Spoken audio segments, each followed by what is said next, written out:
Hi guys, and welcome back to Hilltop Farm. I'm Jay, and welcome to the next lesson in Wicca. Lesson 11. This lesson is titled, What is God? It's a very difficult lesson to get your head around, as you can imagine, answering the question, what is God? But I've done it as best as I can, so just bear with me. I'm trying to get across in this lesson the concept of what, as Wiccans, we consider God to be. Okay, let's start. What is God? We accept that different aspects of the divine combine to make the whole. In this view, we recognize and attune ourselves with nature, the creative force, in a way the individual or group is most comfortable with. The following is an explanation of this concept, which most agree upon. The supreme creative force. The One is the all-encompassing unity of all things that exist. This includes that which is manifest into our limited awareness and understanding, as well as that which is not. The One is infinite to a point that the human mind simply cannot comprehend its vastness. Polarities of the One. The goddess and God are seen as manifestations of the feminine and masculine forces of nature. Each is having unique characteristics that, when combined, result in the harmonious creation of life. We see examples of this in everything around us. Nothing can exist without the interaction of feminine and masculine. We see examples of this in everything around us, as nothing can exist without the interaction of feminine and masculine energy. This creative energy is omnipresent. There are concepts that allow the human mind to comprehend the creative force of the world around us. They are concepts that allow the human mind to comprehend the creative force of the world around us. Giving name to the divine or feminine and masculine energies is in many ways irrelevant and certainly cannot justify the wars and bloodshed history has seen because of it. They are simply names that humanity, a culture or specific belief system has created over time for association purposes. The Triple Goddess. The Triple Goddess has three aspects: maiden, mother, and crone. Though we approach these aspects as individual personal deities, all three are aspects of the same power, the feminine polar force, the goddess. The Maiden. Of the Triple Goddess's three aspects, her aspect as mother probably receives most attention. But in fact, all three aspects are equally important. They form a cycle, and each naturally flows into the next. The Maiden is the aspect of the Triple Goddess in her youthful form. Sometimes the Maiden is conceived as a child, but more often as an independent young woman. The image of the Maiden is strongly affected by the customs of a given culture. There is much more variety in the image of the Maiden than of either the mother or the crone. Sometimes the Maiden is shown as an esoteric virgin, like Athena or Vesta. At the other extreme, she may be strongly associated with pleasure and sexuality, like Hathor or Venus. Although this may seem like a contradiction, in fact it is not, but rather it reflects the variety of activity that falls under the Maiden Imperium. The maiden is the goddess of beginnings, growth, and expansion. She is symbolized by the waxing moon. The maiden rules over the season of spring and the direction of the west. The maiden is the goddess of passion and creativity. All arts, crafts, and sciences are sacred to her, and the tutelary goddess of the various arts and sciences are often forms of the maiden, as Shiat, Egyptian goddess of writing.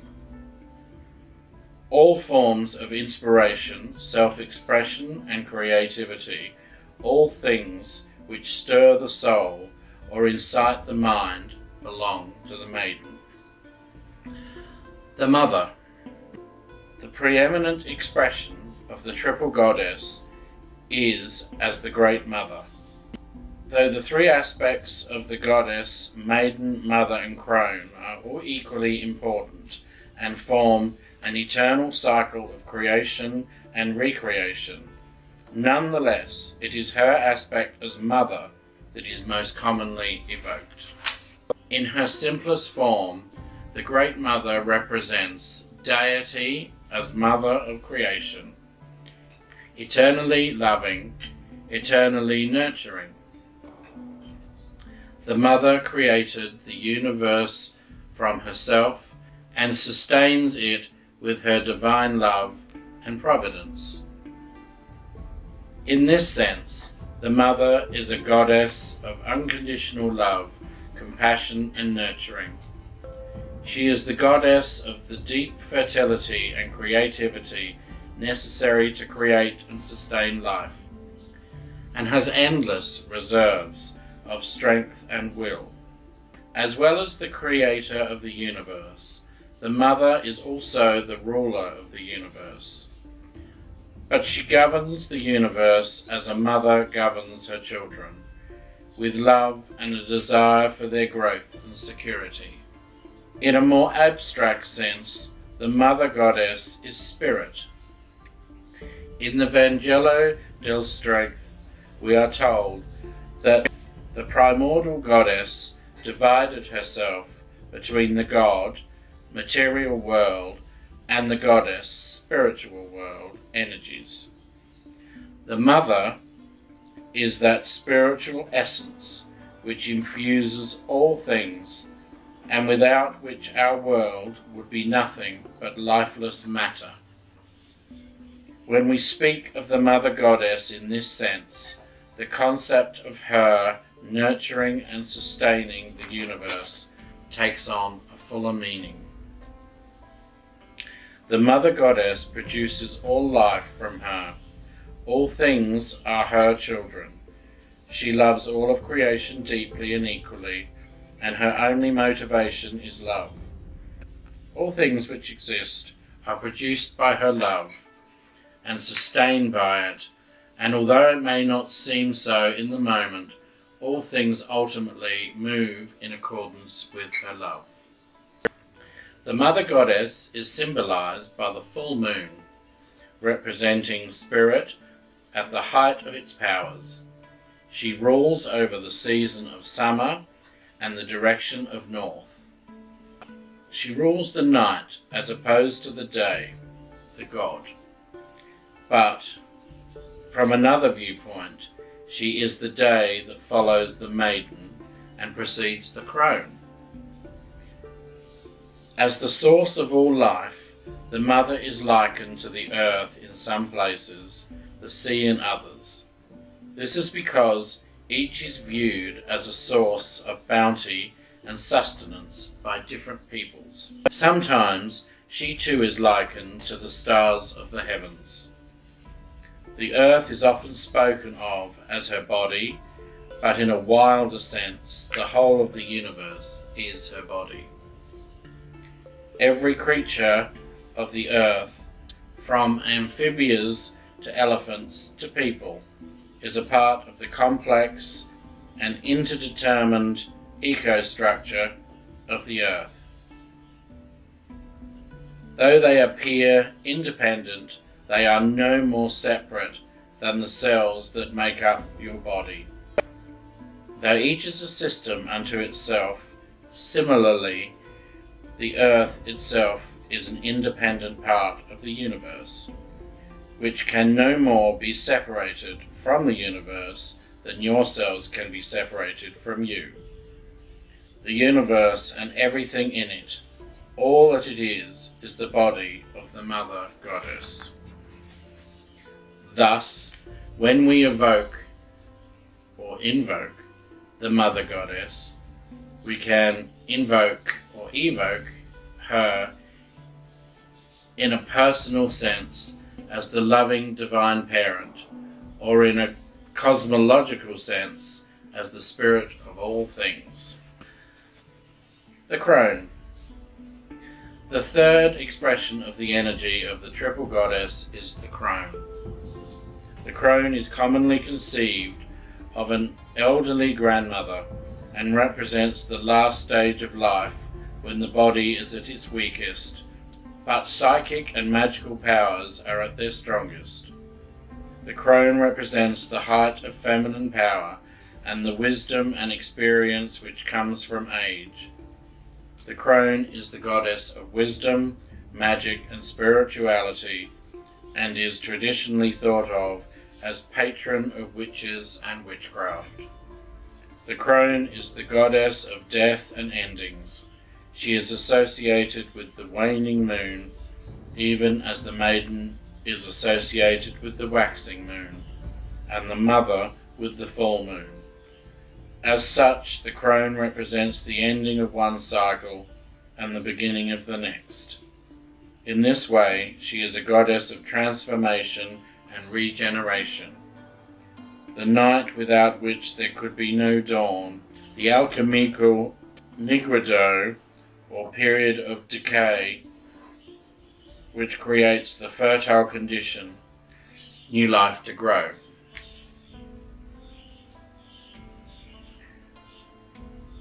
As goddess of death, the crone breaks down our old forms to make change and rebirth possible. Since the soul can never be destroyed, but can only change its outer shape, the death must be understood not as an ending, but as a process of growth, continual regeneration.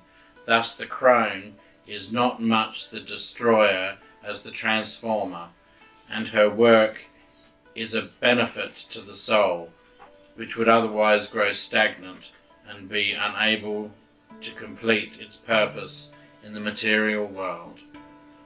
Without the destruction brought about by the crone, physical form would be immutable and thus limiting rather than empowering to the soul.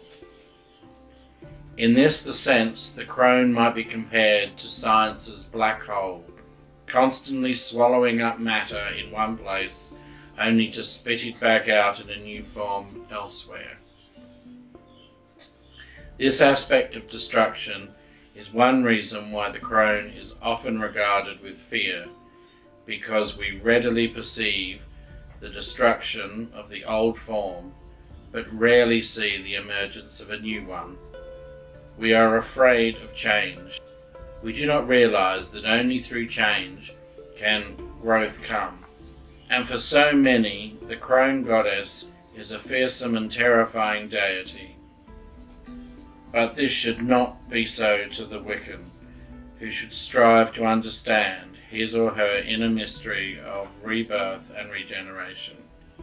As well as the goddess of death, the crone is also a goddess of wisdom and of secrets revealed.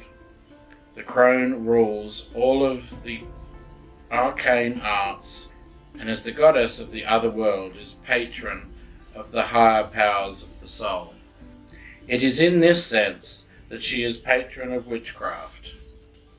But here too, the crone is sometimes perceived as a terrifying figure, for the path to wisdom is not an easy one, and the seeker is confronted with many challenges, chief among which is the need for self-knowledge. Nothing does more to empower us and further our psyche and spiritual growth than knowledge of self. Yet it is often the case that few things terrify us more, because in knowing ourselves, we must in time confront and heal every weakness, every regret, every psychic wound which we have suffered, and most of us would rather just bury these. This path of self-knowledge is the very heart of true Wicca, and is the denizen of the crone.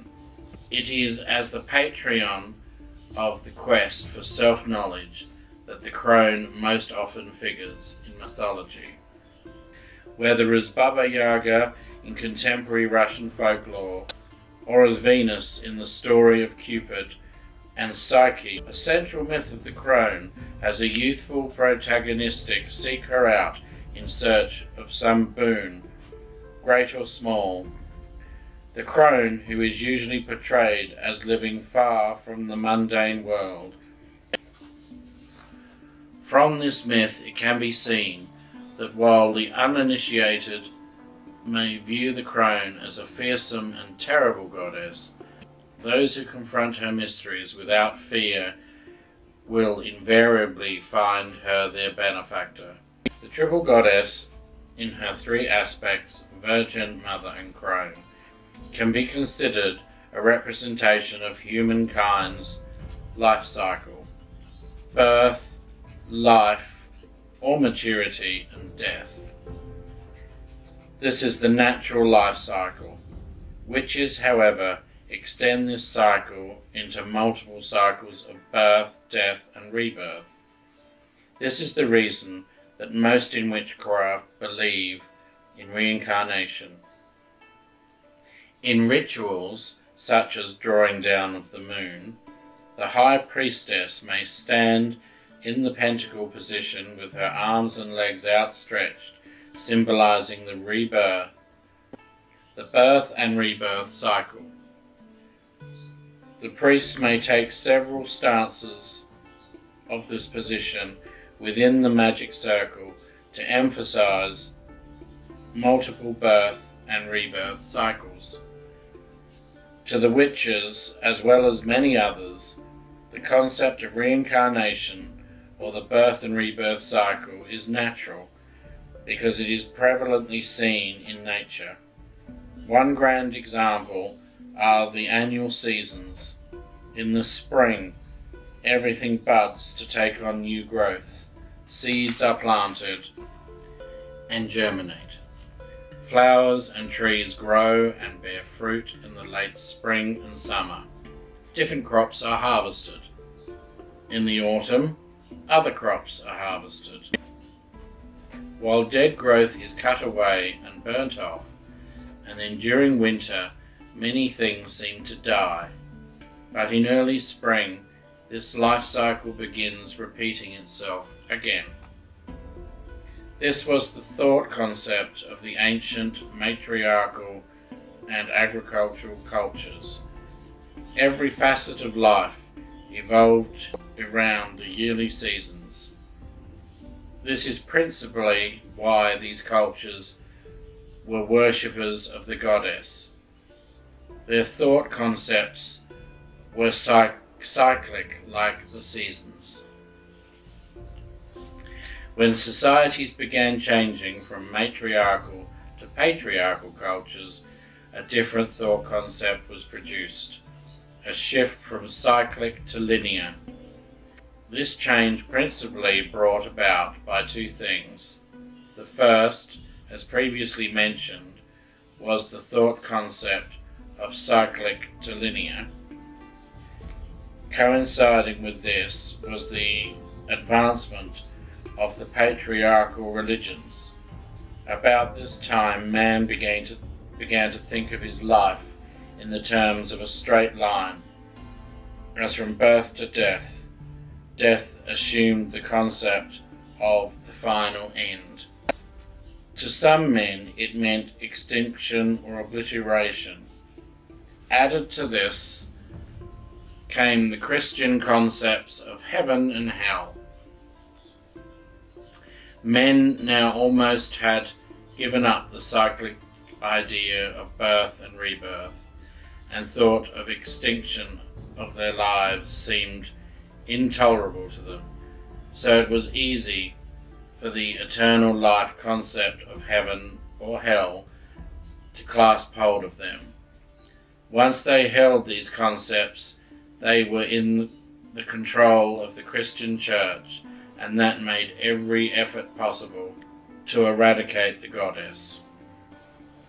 Those who have done any study of witchcraft and paganism surely know the roads which the Church took in its pursuits to destroy the world of the goddess. The means used become only too clear at just the mention of the Inquisition and the witch mania, which produced the hunts and burnings. The iconic part of this whole series of tragic episodes is that the Church called itself the Holy Mother Church. Never is it known that the goddess needlessly killed her children the way the Church has. It is suggested that this reflection or annihilation of the crone has hidden psychological undertones. Men sought to banish both the kind of death that the crone represented and her control as well. The thought of the crone having the control of Atropos the cutter, the old woman third of the Greek trinity of fates or morae, snipping at the thread of everyday life with her inexorable scissors, was intolerable. In the patriarchal world, a feminine figure with such enormous power could not be withstood. There is a long history of mistreatment and torture of elderly women. During the 16th century, the physician Johann Wicca was strongly reprimanded for even suggesting that executed witches were really harmless old women who confessed to impossible crimes only because they were driven mad by unendurable tortures. As a rule, such women were only guilty of trying to live a long, independent of male or ecclesiastical control, and being poor. In 1711, Joseph Addison reported that when an old woman became dependent on the charity of the parish, she was generally turned into a witch and legally terminated. In contrast, in pre-Christian Europe, elderly women were in charge of religious rites at which omens were read for the entire community. In the goddesses' temples of the Middle East and Egypt, they were doctors, midwives, surgeons, and advisors on health care, bringing up children, and sexuality. They officiated at ceremonies, were scribes for sacred books and vital recordings. They were teachers of the young. Seldom are elderly women teachers of the young today. In fact, they are seldom given any consideration at all. Present-day societies seldom see them or want them seen. Emphasis is on young, beauty, and sexuality. The young woman is the ideal. Society gives the elderly woman her pension check while she sits by her television set being contented. Most are because society and the Church has declared this an appropriate lifestyle for them. After 65, it is not long before most women feel they have served off their lives. Only death awaits them. Many fail to recognize that their minds and bodies are still growing. Aging is a growth process. If not, there would be no adulthood. Becoming elderly is the next step in the process. The horned god. In witchcraft, there is much emphasis placed upon the goddess. The horned god, or sinewness is equally important. He contributes the male role or part of the male-female polarity. He is worshipped. In rites, he is personified by the high priest, just as the goddess is personified by the high priestess. The high priest sometimes wears an antlered headdress or a horned helmet.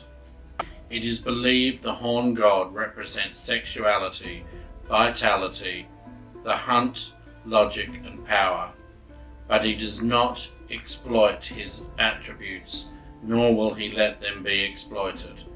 He is considered to be gentle, tender and compassionate in a masculine manner. The horn god, the most male in the conventional sense of the goddess projections, is the eternal hunter and also the animal that is hunted. He is the beast who is sacrificed that human life may go on, as well as the sacrificer, the one who sheds blood. He is the one seen as the sun, eternally hunting the moon across the sky. The waxing and the waning of the sun throughout the seasons manifest the cycle of birth and death, creation and dissolution, separation and return. The horns of the horn god are believed to represent his domain over the woodlands and his association with the bull and ram, the animal consorts of the goddess. His horns also symbolize the crescent moon, the symbol of the goddess, and represent the increase in all things waxing fertility. In art, the horn god is represented as half man and half animal. This possibly represents the natural union between man and nature, which is believed that there is no association between the horn god and the devil. They say Christians have confusingly tried to make such a connection. The high priest also personifies the horn god in the performance of the two of his duties, and the guardian and keeper of the coven. Performing these duties allow the high priest to carry out the spiritual work of the coven. The god has two basic forms: the young god of life, growth and evolution, and the old god of death, transformation and involution. Each of these in turn has two forms: the young god, the hero, son and the lover; the old god, the king, the father and the sorcerer. Okay. What I'm also including with this lesson, as usual, in the description below there will be a link so that you can get a printout of the lesson. But also, what have we got here? I have also included, you'll need quite a bit of paper for your printer, but this is great to print out and have on hand. This is a list of gods, okay, and what they represent, and there is also a list of goddesses, okay, same thing. Now, when you're doing your spell work, and you're going through your Wiccan life, it's all, as I said right at the beginning, it's all about representation and this kind of thing. So what this is basically saying is you will use, if you're doing a spell and you want to evoke a particular goddess or god to, and you want them to bring certain qualities to the table, depending on what your spell is about or what your ritual is about. Might have something to do with a festival, something you're trying to do. It might be a healing thing. Could be something to do with planting crops or whatever it is. This will tell you the names of gods and goddesses that represent certain things. So, and you will find when you're going through this, different people will be drawn to different gods and different goddesses, and you need to go with that gut instinct, and go to the ones you're drawn to. And sometimes people are drawn, mostly to ancient Roman gods and goddesses, or Greek, or it could be Egyptian. It could be an eclectic mix match of all sorts,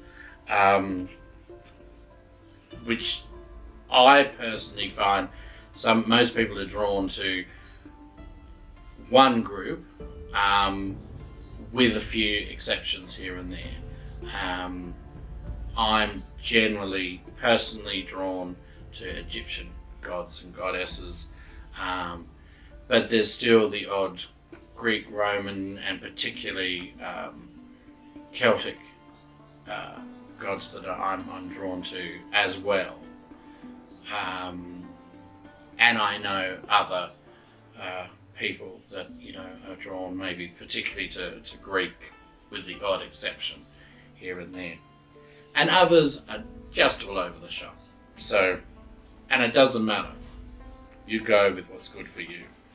But that's what these two printouts are for.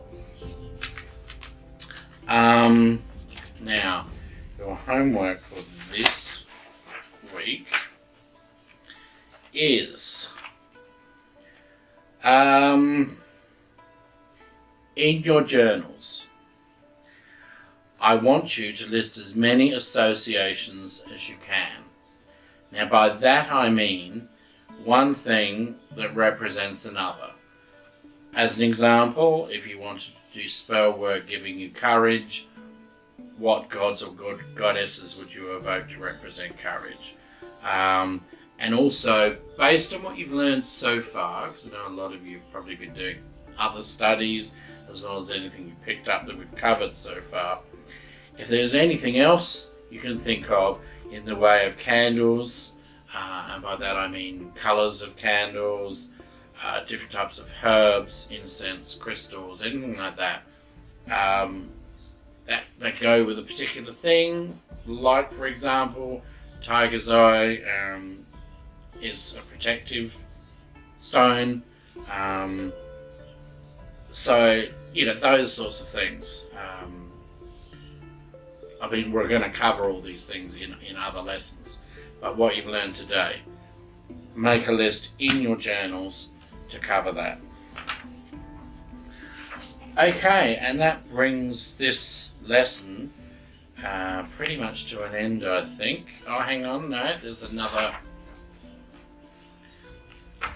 attachment I've done. I happened to come across this when I was researching the rest of it, and I thought this was rather nice. It's called, it's a solitary ritual of thanks, and it's the following ritual can be performed at any time you just feel like saying thank you to the universe. That's basically just an unselfish thank you. So that is also, there'll be a link in the description below for that.